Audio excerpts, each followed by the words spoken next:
Mesdames et messieurs, bonjour. Dans cette série de vidéos, on va répondre à des questions qui ont une relation avec le sujet de passion. Par conséquent, on va commencer par la première question qui est: est-ce que j'ai besoin d'un diplôme théorique pour travailler avec ma passion? Vous comprenez? Est-ce que j'ai besoin d'un diplôme théorique pour travailler avec ma passion? La réponse à cette question c'est non. D'accord? Vous n'avez pas besoin d'un diplôme théorique pour travailler avec votre passion. Pourquoi? Parce que le diplôme théorique est un indice de connaissance. Vous comprenez? Le diplôme théorique est un indice de connaissance. Et la connaissance, c'est seulement le côté superficiel des choses. C'est-à-dire, la connaissance, c'est facile de l'acquérir, soit via YouTube, soit en lisant des livres, soit des séminaires, c'est facile d'acquérir la connaissance. Je vais donner un exemple. Par exemple, si vous êtes passionné par la création des sites web, vous pouvez acquérir la connaissance via YouTube, d'accord? Parce que il y a deux manières pour acquérir l'expérience. Soit vous allez acquérir l'expérience directement, c'est-à-dire en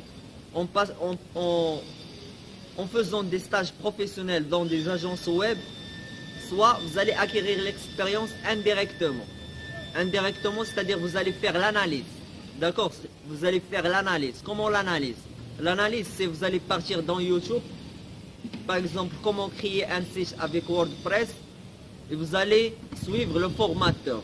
Comment vous allez suivre le formateur? Vous allez analyser chaque étape, chaque chose qu'il fait, comment il fait. Comment il fait ce qu'il fait. Parce que l'analyse, ou bien comment il fait ce qu'il fait, comment signifie les étapes. Comprenez? Comment signifie les étapes. Par conséquent, vous allez concentrer sur chaque étape qu'il fait. Comment il crée, par exemple, le banner. Comment il crée le footer. Comment il insère des sliders. Comment il fait des images. Comment il fait des images élastiques, c'est-à-dire responsives. Comment il fait chaque chose analysée là. Comment il fait la mise en forme lorsqu'il écrit des textes, comment il fait la mise en forme, comment il fait le money, comment il fait la monnaie et comment il ordonne le money. Concentrez sur chaque chose. Et une fois vous avez terminé de la première chose, passez à la deuxième. Si vous terminez le header et vous connaissez comment créer un header, passez à la deuxième chose qui est le menu. Comprenez bien comment il fait le menu. Passez à la troisième chose. Comprenez bien comment il fait le slider. Passez à la quatrième chose. Comprenez bien comment il fait le body. Cinquième et la dernière chose, comprenez bien comment il fait le footer. Et comment il insère des pages web. Comment il insère la première page, la deuxième page. Comment il fait des liens. Comprenez comment il fait la liaison entre le site web et la base de données. Chaque chose, analysez comment il fait. Par conséquent, vous avez acquérir de l'expérience, mais indirectement. Vous comprenez? Vous avez acquérir de l'expérience, mais indirectement. Donc c'est la même chose. Soit vous allez partir vers l'entreprise et vous allez effectuer des stages professionnels et acquérir une expérience. Soit vous allez prendre cette expérience, mais via l'analyse. L'analyse signifie que vous allez concentrer sur chaque chose. Comment il fait chaque chose. Comment il fait le header, chaque chose. D'accord? Le header, le body, le footer, les sliders, tout, chaque chose. Ne concentrez pas de faire tout à la fois. C'est faux ça.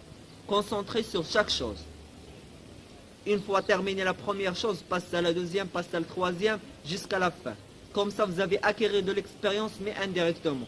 Par conséquent, la réponse à la question qui est: est-ce que j'ai besoin d'un diplôme théorique pour travailler avec ma passion? Vous n'avez pas besoin de ça.